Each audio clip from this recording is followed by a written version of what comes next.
Assalamualaikum warahmatullahi wabarakatuh.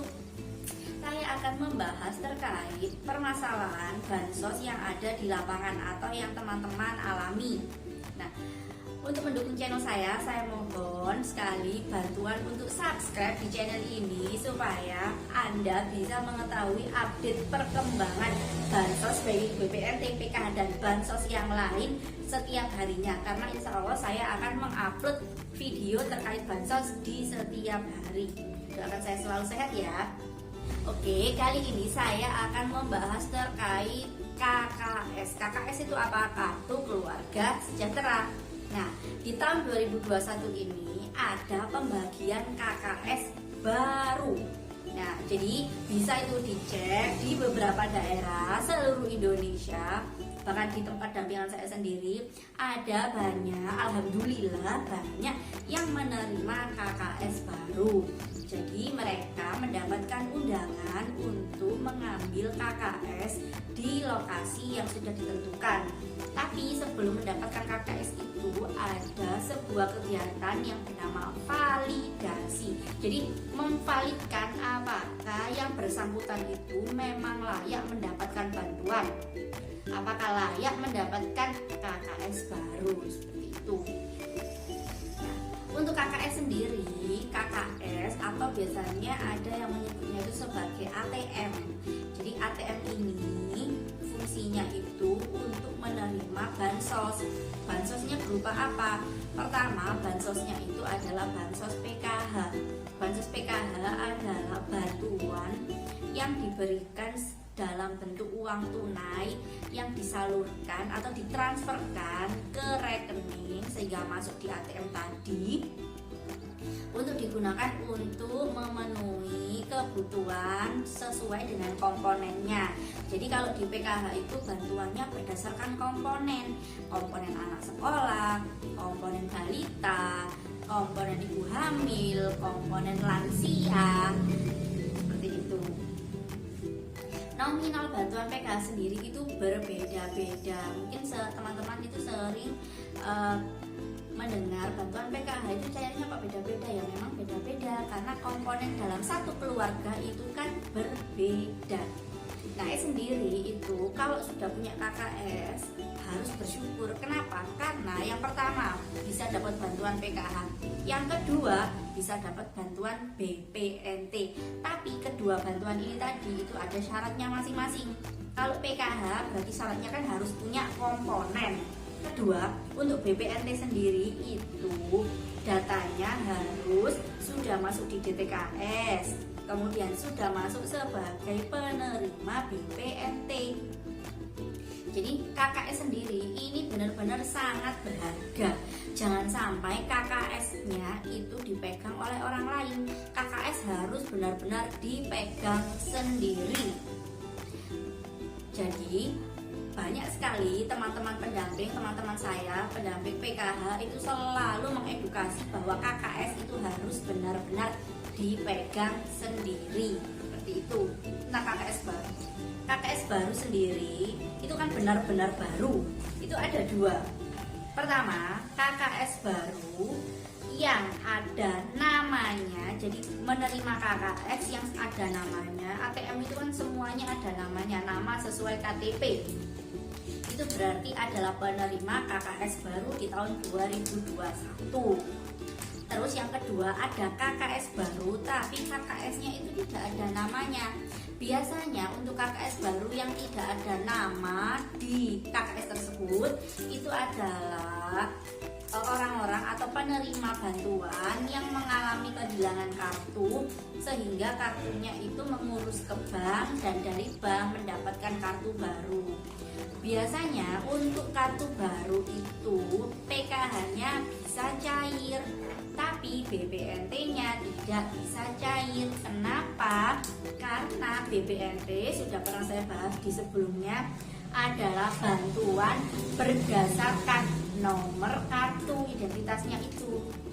Jadi ketika mendapatkan kartu baru baru, otomatis nomor seri kartunya kan sudah beda, sehingga dilaporkan untuk pergantian nomor kartu, sehingga nanti ketika dari dinas sosial itu menerbitkan surat untuk permohonan injek ke bank, kartu Anda yang benar-benar kartu baru tadi itu bisa diusulkan atau diaktifkan kembali untuk mendapatkan BPNT.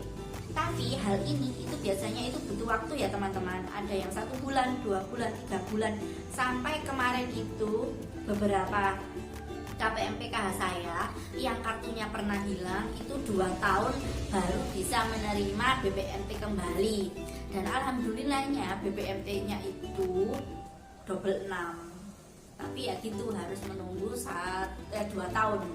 Menunggu 2 tahun baru dapat BPNT double 6 karena pernah kehilangan KKS. Dari pengalaman-pengalaman ini kan berarti dapat disimpulkan bahwa memang KKS itu benar-benar adalah kartu yang sangat berharga.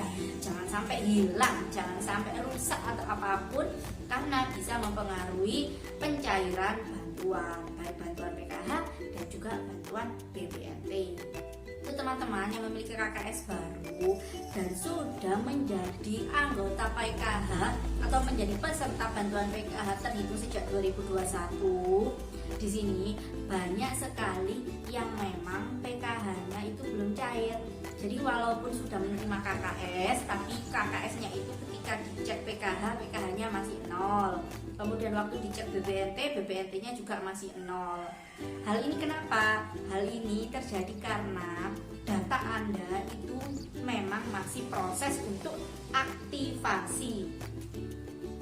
Jadi proses aktivasi sebagai penerima PKH dan juga penerima BPNT. Jadi mohon bersabar saja. Untuk info pencairan PKH-nya yang menerima KKS baru tadi itu menunggu informasi dari pendamping PKH masing-masing.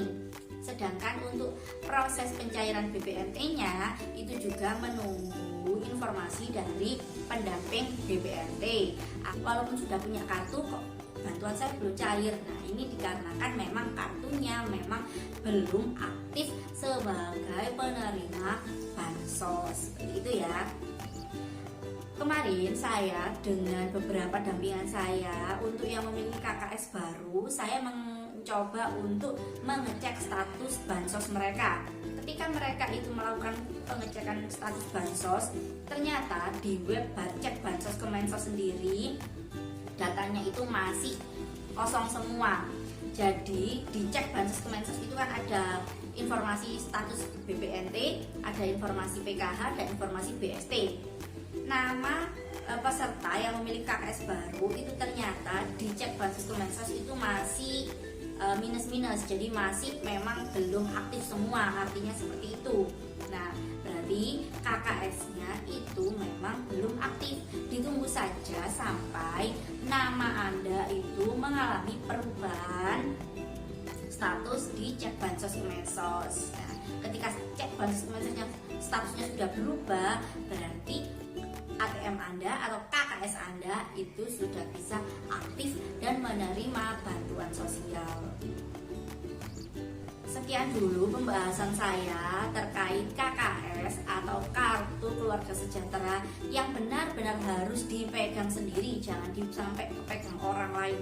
Jangan mau kalau misalnya ada orang yang mengancam karena kalian itu tidak mau menitipkan KKS-nya sehingga diancam atau apapun, tidak boleh seperti itu. Karena benar-benar KKS ini itu adalah kartu yang memang harus dipegang sendiri-sendiri dan itu adalah hak milik sesuai dengan nama yang tertera di KKS.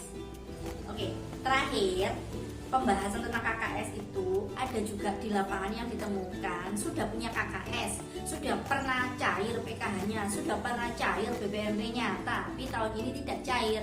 Nah, hal seperti ini itu dikarenakan KKS yang Anda pegang itu pastikan pertama nama di KKS dengan nama di KTP itu harus sama. Jangan sampai ada satu huruf pun yang berbeda karena itu bisa mempengaruhi pencairan bantuan Anda. Yang kedua, pemilik KKS itu harus orang yang masih hidup. Kenapa? Karena terhitung sejak 2021 Dukcapil itu selalu mengadakan update data untuk nama-nama orang yang sudah meninggal. Jadi biasanya ketika KKS-nya itu sudah dibagikan, sudah diterima, terus bantuannya biasanya cair, tapi yang bersangkutan ini meninggal. Nah, biasanya hal ini itu tidak diketahui oleh pihak keluarga yang menerima KKS. Jadi pihak keluarga tidak mengetahui hal itu, tapi ketika bansosnya itu tidak cair, mereka bingung. Nah, di sini dikarenakan status pemilik KKS yang meninggal itu sudah terlaporkan di pusat, sehingga KKS-nya itu nonaktif secara alami karena yang bersangkutan statusnya tadi sudah meninggal.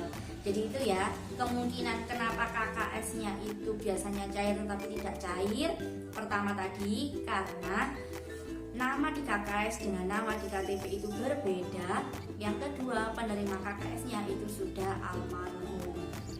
Banyak sekali kan permasalahan terkait BPNT, PKH dan berhubungan dengan KKS tadi. Ke depan akan saya bahas lagi terkait bantuan-bantuan sosial. Semoga informasi ini bisa bermanfaat dan tidak membuat Anda bingung. Untuk yang masih bingung atau yang masih ada pertanyaan, bisa ditulis di kolom komentar. Insya Allah akan saya balas satu persatu, atau akan saya buatkan video untuk menjelaskan pertanyaan-pertanyaan dari teman-teman. Saya doakan semoga kalian selalu sehat, dan terima kasih sudah menonton video ini. Assalamualaikum warahmatullahi wabarakatuh.